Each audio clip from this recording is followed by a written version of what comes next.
Oi, oi, pessoal, sejam bem-vindos a mais uma de nossas reuniões de estágio. Hoje nós trabalharemos com o terceiro grupo de atividades referente ao nosso plano de trabalho para a complementação da carga horária do nosso estágio supervisionado. Como eu disse, hoje nós vamos trabalhar do terceiro grupo de atividades. O primeiro grupo de atividades, a gente falou a respeito da dispensação de medicamentos homeopáticos, em que foi proposto para vocês alguns conceitos técnicos relacionados à área da homeopatia. Então, vocês foram indagados para dizer o que significa dizer que o medicamento homeopático é dinamizado, uma vez que a gente sabe que a homeopatia possui uma farmacotécnica própria de manipulação de medicamentos, que envolve diluições sucessivas e também uma agitação contínua e ritmada. Então, o medicamento homeopático é dinamizado, e aí vocês teriam que discutir um pouco melhor a respeito desse conceito, né? O que significa dizer que o medicamento homeopático é dinamizado. Na questão B do primeiro grupo de atividades, de acordo com a Farmacopeia Homeopática Brasileira, foi pedido para citar os 3 métodos em que os medicamentos homeopáticos podem ser manipulados. Existem 3 métodos sobre os quais eles podem ser prescritos. Apenas um deles possui escala precisa e determinada, e pediu qual ou quais deles possuem essas escalas definidas, né, e quais não. 2 deles, então, não possuem validação científica, por não permitirem a precisão da escala. Suas escalas são indefinidas, e até mesmo por isso não são sugeridos pela Farmacopeia Homeopática Brasileira, mas se forem prescritos devem ser manipulados, né? E este método que possui escala precisa, quais são essas escalas e a proporção entre um insumo ativo e insumo inerte em cada uma delas.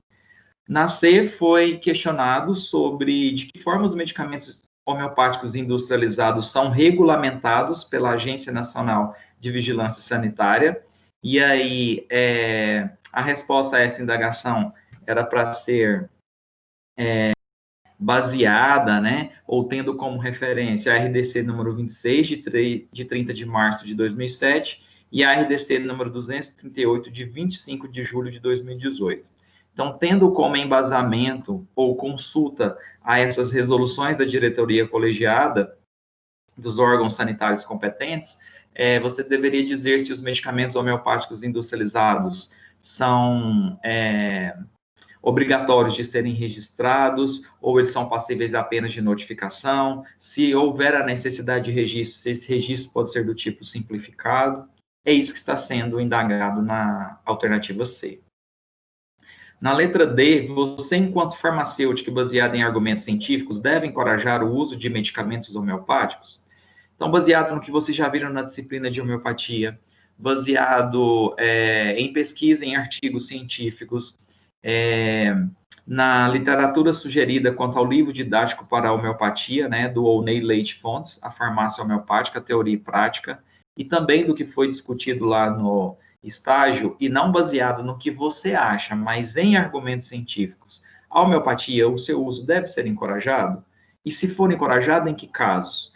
Porque a homeopatia não é uma panaceia e uma cura para todos os males. Ela tem as suas limitações, inclusive reconhecidas, mas ela não é apenas um efeito placebo, uma vez que há artigos publicados em revistas indexadas de experimentos reprodutíveis envolvendo medicamentos homeopáticos e placebo, ou seja, ensaios clínicos randomizados duplo cego, com características, né, ou resultados estatisticamente significativos e superiores do medicamento homeopático em relação ao placebo. O padrão de ressonância nuclear magnética do medicamento homeopático é diferente do placebo, por mais que o insumo ativo esteja diluído.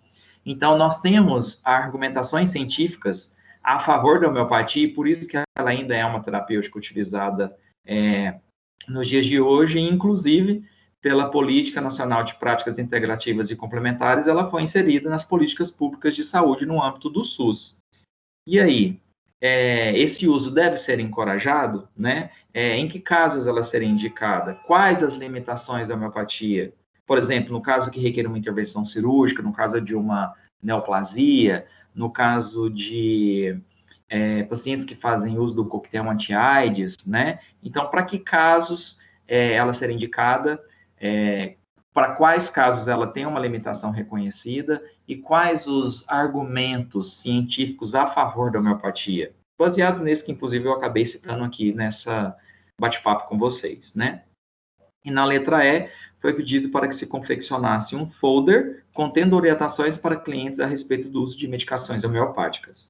Esse modelo poderia ser retirado da internet, inúmeros modelos de folder, como se você fosse proprietário ou responsável técnico de uma farmácia de manipulação que dispensa medicamentos homeopáticos, e você colocaria explicações ou orientações em geral, espécie de uma assistência farmacêutica para o uso de medicamentos homeopáticos.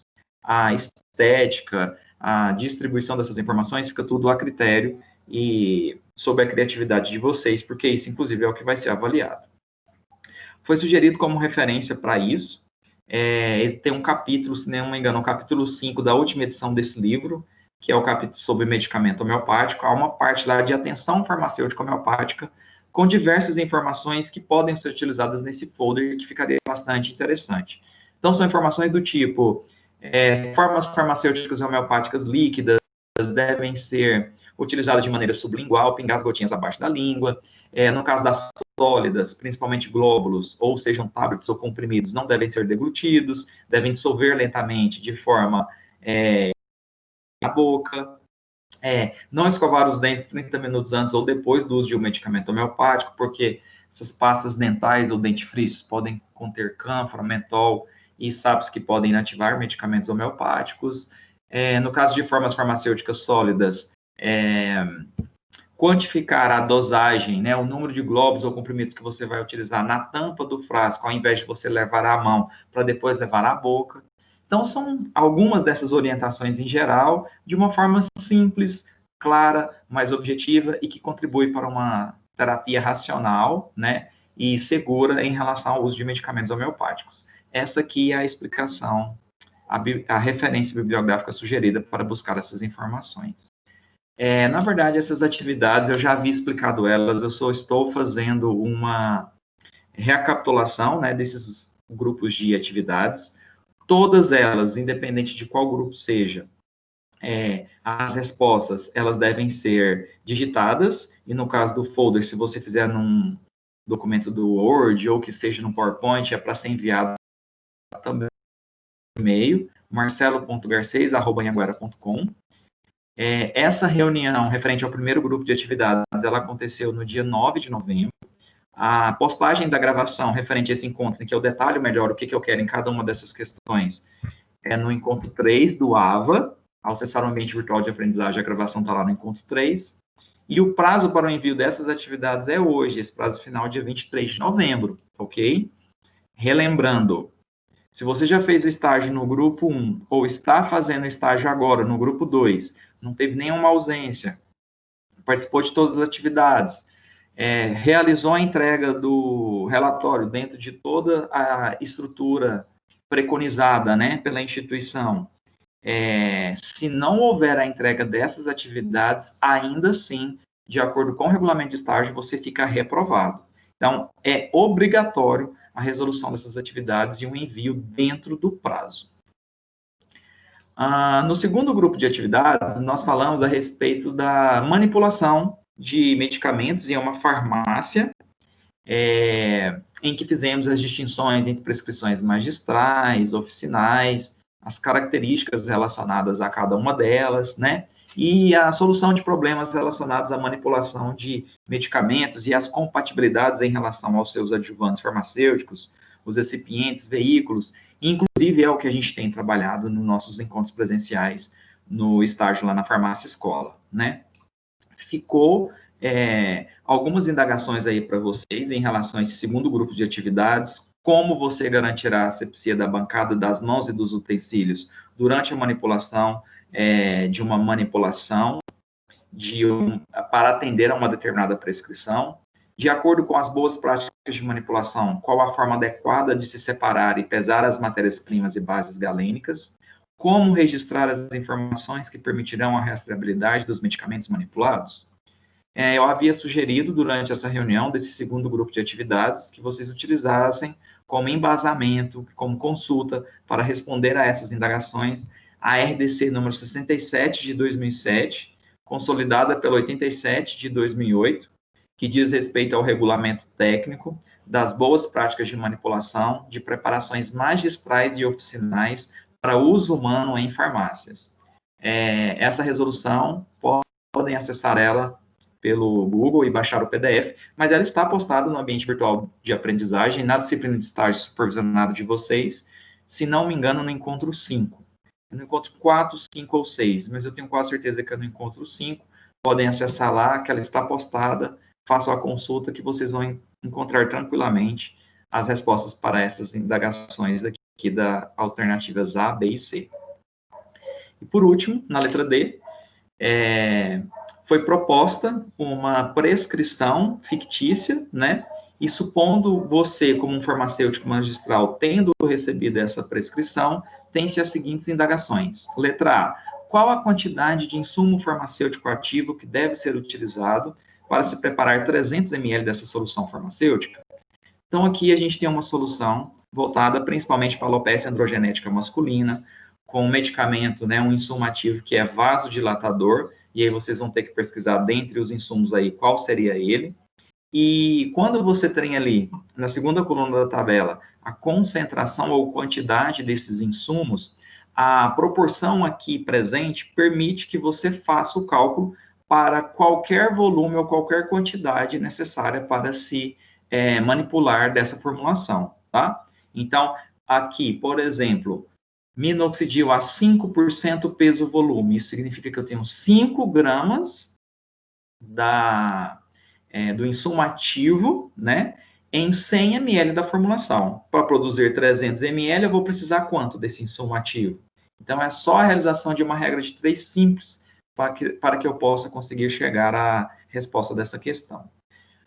B2, qual a quantidade de veículo, o meu QSP teórico, eu devo utilizar para se preparar 300 ml dessa solução farmacêutica?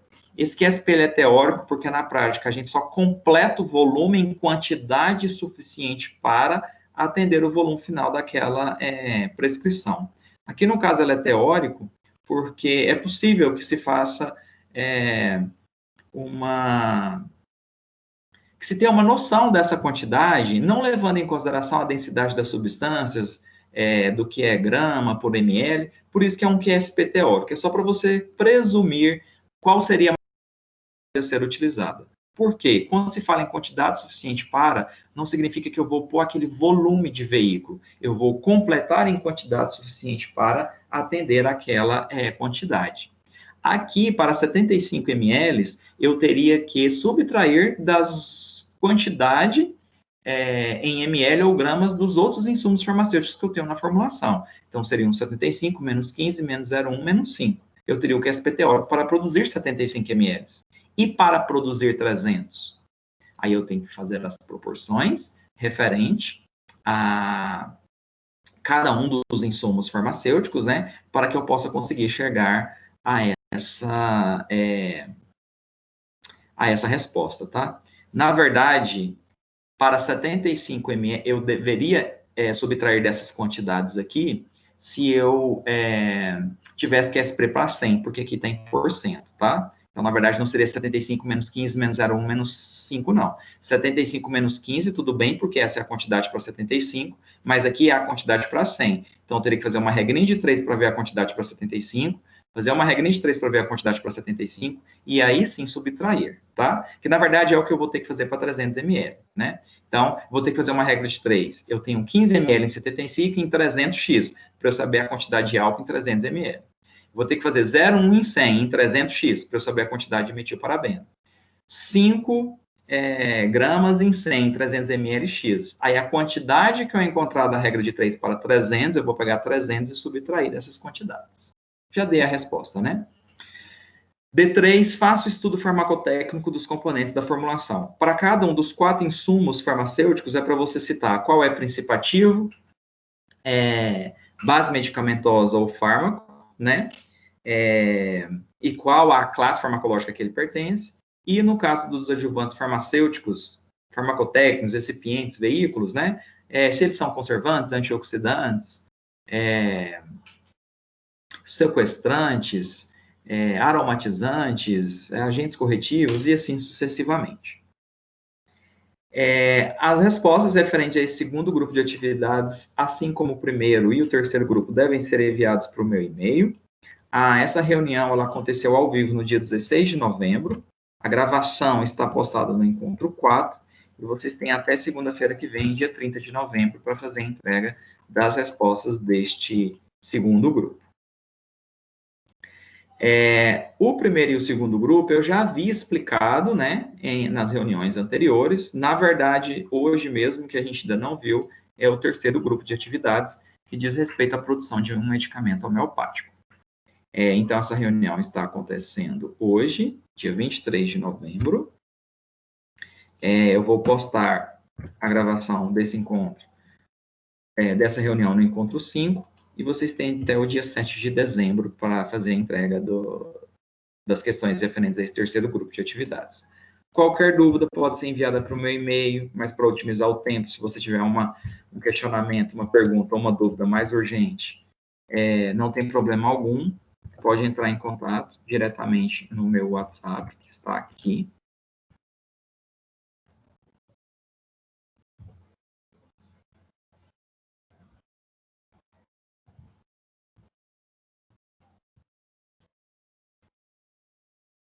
E aí, com esse terceiro grupo de atividades, a gente encerra esse plano de trabalho, tá ok? Então, aqui nós vamos falar a respeito da produção de um medicamento homeopático. Lembrando, a homeopatia é uma terapia alternativa que se baseia basicamente em 3 fundamentos, ou 3 pressupostos, que são lei dos semelhantes, ou lei da similitude, a experimentação no homem-são e as doses mínimas. A lei da similitude faz com que a terapêutica homeopática seja baseada na cura pelos semelhantes, a similia similibus curantur. Ou seja, eu irei utilizar medicamentos contendo insumos ativos, cujos insumos ativos, essas substâncias medicinais, foram previamente testadas em um indivíduo sadio. Ao testar a substância em um indivíduo sadio, eu elenco os sintomas físicos, mentais e emocionais desencadeados por aquela substância. Essa substância, ao ser administrada no homem-são, desencadeia, então, uma doença artificial. E quando eu tenho uma doença natural em um paciente com sintomas semelhantes aos sintomas desencadeados por uma substância quando foram administradas no indivíduo sadio, eu utilizo aquela substância para tratar a doença daquele paciente. E aquela substância, por vezes, não tem nenhuma relação com o agente etiológico ou causador daquela enfermidade. Isso é o que se baseia o segundo pressuposto da homeopatia, a experimentação patogenética, homeopática ou pura. A patogenesia é o ato de testar substâncias medicinais pelos institutos de pesquisa em homeopatia em voluntários sadios para eu saber quais os sintomas desencadeados por aquela substância, para quando eu tiver uma doença natural com sintomas semelhantes aos desencadeados por aquela substância, em um indivíduo que não seja portador daquela doença, eu utilizar ela como insumo ativo para produzir um medicamento homeopático e tratar aquela enfermidade em questão. Não se prescreve na homeopatia nenhuma substância que não se tenha a sua patogenesia, ou seja, os sintomas manifestados por ela quando foram testados em indivíduos sadios, tá? Inclusive, esses institutos de pesquisa em homeopatia, ao recrutarem esses voluntários, precisam analisar se eles estão com um estado geral de equilíbrio, de saúde, inclusive em questões emocionais, se não houve perca de um ente querido, né, ou se está passando por algum período de luto, ou até mesmo o término de um relacionamento, ou se foi dispensado de um trabalho há pouco tempo, porque tudo isso pode desencadear sinais e sintomas no organismo que podem ser confundidos com a administração da substância, né?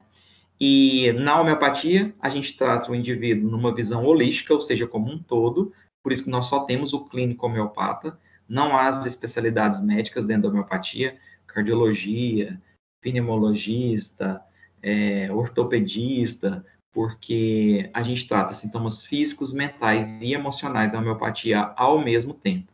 Quando essas substâncias são testadas, eu vou analisar os sintomas nesses 3 níveis dinâmicos que eles foram capazes de desencadear, e não só a dimensão física do corpo, como é o que a alopatia faz na maioria das vezes. Você tem as diferentes especialidades que tratam órgãos de sistema em específico.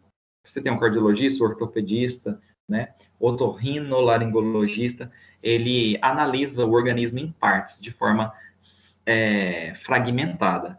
A homeopatia, não. Por isso que a anamnese, a consulta homeopática é muito extensa, porque para o clínico homeopata, ele necessita, para a prescrição do medicamento, de investigar todos os hábitos de vida e não só a manifestação de sintomas físicos para que o medicamento possa ser prescrito. Então, a posição de dormir, como que a pessoa se manifesta mediante as mudanças climáticas, quais são os hábitos alimentares daquele indivíduo e todas as características relacionadas à vida daquele paciente em específico. A homeopatia também trabalha com doses mínimas, os medicamentos são diluídos, uma vez que na homeopatia, como eu trato com substâncias capazes de desencadear os mesmos sintomas da doença no indivíduo saudável, eu posso ter uma fase inicial de agravação ou somação dos sintomas. Hahnemann, que é o pai da homeopatia, ao buscar uma prática médica mais humanitária, julgava as práticas médicas de sua época, baseada em sangrias, uso de medicamentos tóxicos, né, muito arbitrárias e empíricas, e ele dizia que a doença já traz um sofrimento para o paciente, o tratamento agravar esses sintomas, por isso que ele passou a diluir as substâncias, tá? E, inclusive, na homeopatia, completamente ao contrário da alopatia, quanto mais diluído for o medicamento homeopático, mais potente ele é. Então, quanto menor a concentração de insumo ativo, quanto mais diluído o medicamento homeopático, mais potente ele é. Quanto mais concentrada, ou quanto mais concentrado o insumo ativo, quanto menos diluído o medicamento homeopático, menos potente ele é. Quanto mais potente, mais diluído, mais eu abarco sintomas mentais e emocionais. Quanto mais concentrado, menos diluído, mais eu abarco sintomas físicos. Mas para a homeopatia, qualquer sintoma físico, seja um vômito, uma diarreia, uma febre, uma dor de cabeça, são manifestações de perturbações na força vital a nível mental, que refletiu no emocional, e o emocional tende a exteriorizar isso para órgãos menos nobres, intestino, pele, e aí você tem a manifestação física desses sintomas. Num tratamento homeopático, os sintomas desaparecem na ordem inversa do seu aparecimento. Então, demora um tempo mais a esses sintomas físicos desaparecerem, porque primeiro eu vou tratar a nível mental, a nível emocional, para depois partir para o nível físico. Por exemplo, uma enxaqueca crônica, ela pode ser decorrente de um estado depressivo, que migrou para o nível emocional, que pode se manifestar como uma ansiedade, por exemplo, e aí sim manifestou a enxaqueca. Ao utilizar o medicamento homeopático, primeiro você vai tratar da depressão, depois da ansiedade, para por último você chegar no desaparecimento da enxaqueca, tá? Bom, nós temos então a seguinte situação, problema, né? Um contexto em que, numa farmácia de manipulação, um cliente apresenta a prescrição de um medicamento homeopático para combate ao tabagismo com base na tintura-mãe do tabaco. Você, ao receber a solicitação, já inicia o preparo da manipulação desse medicamento. Bom, pessoal, quando a gente vai fazer o preparo, a manipulação de um medicamento homeopático a partir de uma droga animal ou vegetal, geralmente você trabalha com a tintura-mãe. Por quê? Na maioria das vezes, você não dispõe do vegetal fresco ou dessecado, ou do animal vivo, recém-sacrificado ou dessecado. Você adquire a tintura-mãe, que é um produto de extração a partir daquela planta ou daquele animal. A não ser que a prescrição seja com uma droga mineral, como um sal marinho, natro muriático, que pode ser solúvel ou insolúvel. Mas a partir de drogas minerais e animais, basicamente, você trabalha com a tintura-mãe. Supondo que você precise manipular esse medicamento e não encontre laboratório que forneça a tintura-mãe do tabaco, que você precisa para manipular esse medicamento, mas que você dispõe de 0,5 kg do vegetal nicotina tabaco, dessecado, qual método de extração você poderá utilizar, conforme a Farmacopeia Homeopática Brasileira, terceira edição, para o preparo da tintura-mãe do tabaco? Então, inclusive, né, os laboratórios que produzem a tintura-mãe a partir da planta ou do animal vão empregar alguma técnica, de acordo com a Farmacopeia Homeopática Brasileira, para a produção dessa tintura-mãe. No caso aqui, nós temos um vegetal dessecado, ou seja, esse vegetal já passou por um processo de secagem, né? Quando o vegetal é dessecado, de acordo com a Farmacopeia Homeopática Brasileira, quais técnicas eu posso empregar? Porque, por exemplo, se o vegetal fosse fresco, teria uma técnica só. Agora, como ele está seco, existem duas, tá? Uma delas, eu vou deixar a droga vegetal dessecada em contato íntimo e prolongado com o solvente extrator, em um recipiente de vidro, inox ou PVC, por vários dias, em média 15 dias, e se fosse uma droga animal, 20 dias, com agitação esporádica, pelo menos de manhã, à tarde e à noite, à temperatura ambiente, ao abrigo da luz. Depois desse período, eu vou filtrar, comprimir esse filtrado e completar o volume final para a aquisição da minha tintura-mãe. Essa é uma técnica que eu poderia utilizar. Que técnica é essa? Eu quero saber o nome. A outra técnica, eu vou necessitar de um equipamento específico, porque essa primeira eu uso um recipiente de vidro, inox ou PVC.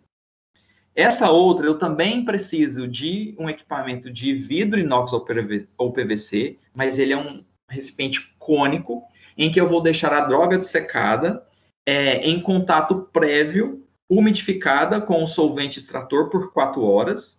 Depois, na proporção de uma parte da droga para 10 do solvente extrator, eu vou acoplar um recipiente com essa quantidade do solvente extrator, que por gotejamento vai passar sobre a droga dessecada já previamente umidificada no solvente extrator, por um deslocamento a favor da força da gravidade, né, que a gente chama de caráter cinético de lixiviação, e pela torneira desse recipiente cônico, calibrado em 8 gotas por minuto para cada 100 gramas de droga, eu vou recolher a minha solução extrativa. Essa técnica, qual que é o nome dela? Né? Então, são duas, aqui está perguntando o nome delas, e quais as características gerais de cada um desses métodos, que na verdade eu acabei de dizer eles aqui, tá? Essas características, né? A diferença entre eles é que, por exemplo, naquele primeiro, no recipiente de vidro, inox ou PVC, por vários dias, ao abrigo da luz e à temperatura ambiente, eu não renovo o solvente. Então, não há o esgotamento da droga, a remoção de todos os princípios ativos. No segundo, como eu acoplei um recipiente que fornece por gotejamento de maneira constante um solvente constantemente renovado, né, eu consigo esgotar os princípios ativos. Então, essa é uma das diferenças. Qual outra diferença? É só pesquisar, tá, na Farmacopeia, e também neste livro aqui, O'Neill e Leite Fontes, Farmácia Homeopática, Teoria e Prática, existe o capítulo de tinturas-mães. E lá no capítulo de tinturas-mães tem as técnicas de preparo de tintura-mãe. São duas, e são essas duas que eu estou perguntando, e no capítulo você vai encontrar essas respostas sem problema algum, tá? Além de falar quais as duas, as características e as diferenças entre elas. Quanto de tintura-mãe do tabaco em litros será possível produzir com essa quantidade de vegetal dessecado? Neste capítulo do livro também, eu tenho um cálculo muito simples, a partir da quantidade de material botânico que eu tenho, quanto de tintura-mãe que eu vou poder produzir. Porque a quantidade de tintura-mãe vai basear em quanto que eu tenho de vegetal.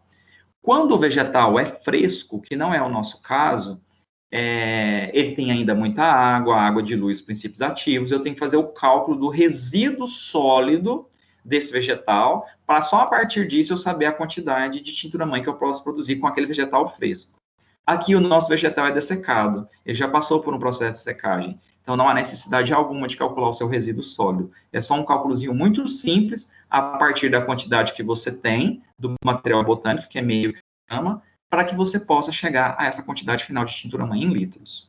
O capítulozinho sobre tintura-mãe, dessa bibliografia sugerida, você encontra isso facilmente para a resposta.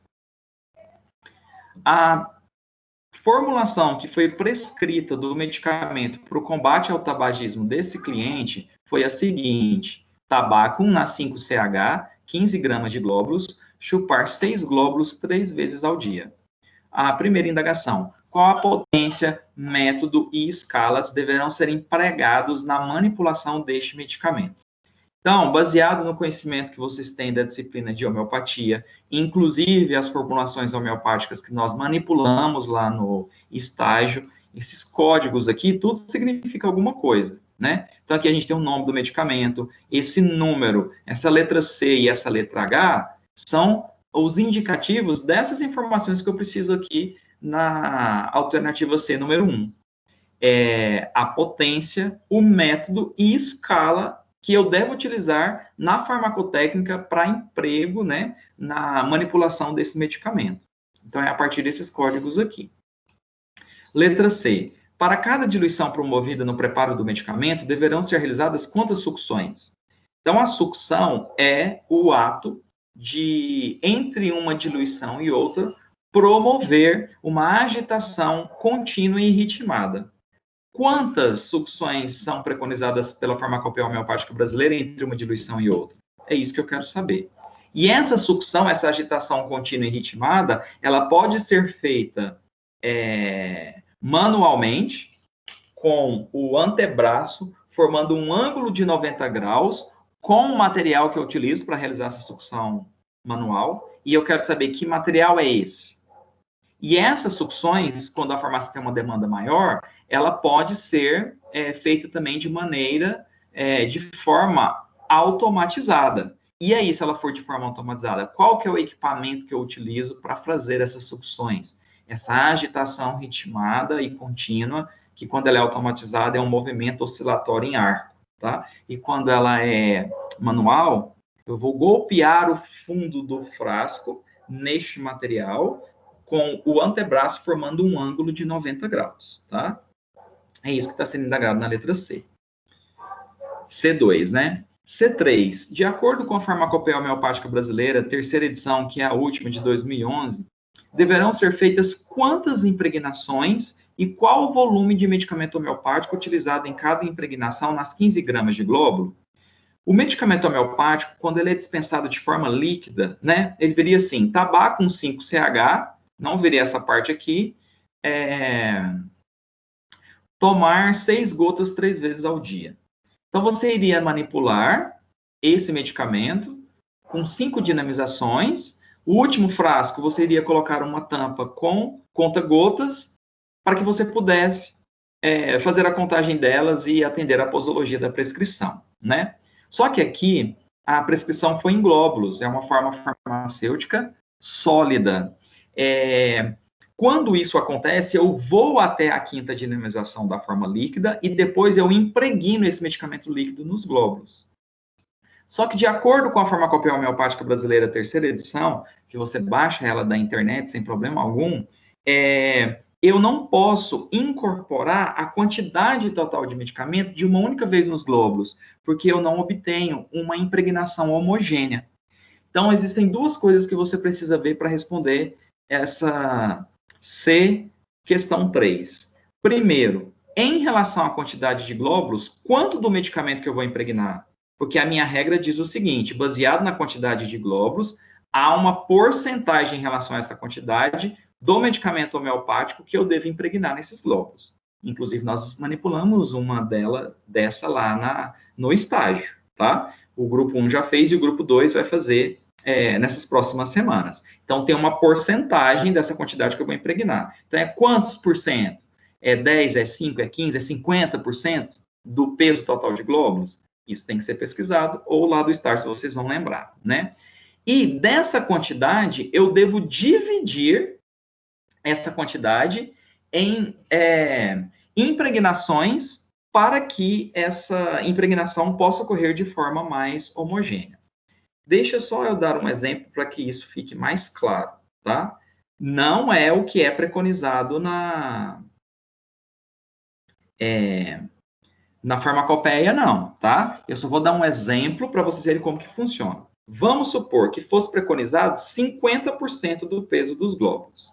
50% de 15, né, porque são 15 gramas de glóbulos, isso dá 7,5 ml. Então, eu teria que pegar 7,5 ml da tabaco na 5-CH para impregnar nos glóbulos. Vamos supor que fosse preconizado 2 impregnações. Não são 2, eu só estou dando um exemplo. Bom, se fosse, isso é só suposição, porque não é isso, 50% do peso dos glóbulos seria 7,5 ml. E se fosse dividido em 2 impregnações, eu faria 2 impregnações de 3,75 ml cada. Então, eu ia pegar 3,75, colocar nos glóbulos, agitar, colocar numa placa de PET com papel de filtro para secar.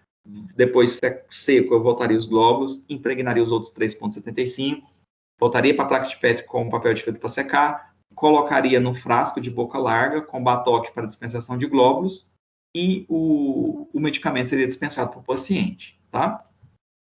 Não é 50% a quantidade que você vai impregnar de medicamento, eu só dei como exemplo, e não são 2 impregnações, tá? Eu quero saber quantas que é preconizada pela farmacopeia e quanto que eu vou utilizar em cada impregnação.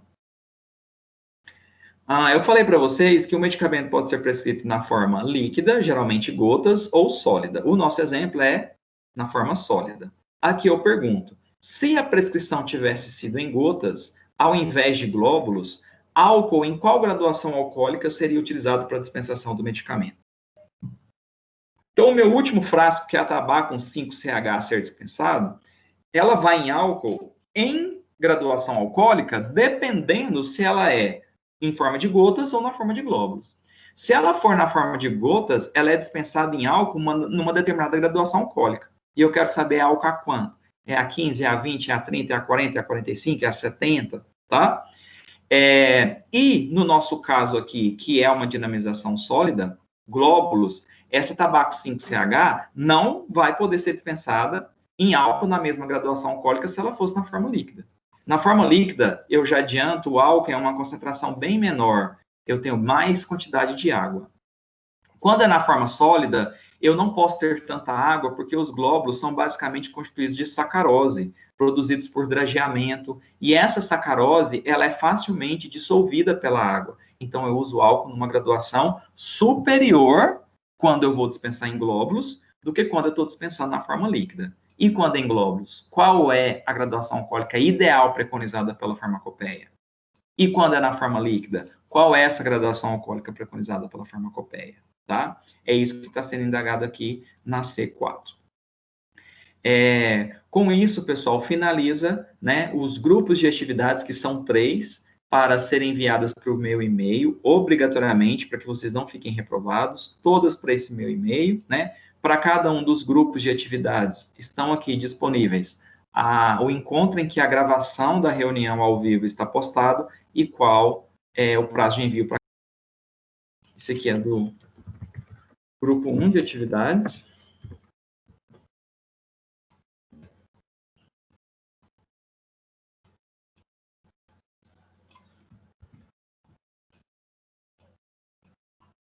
Esse aqui para o grupo 2.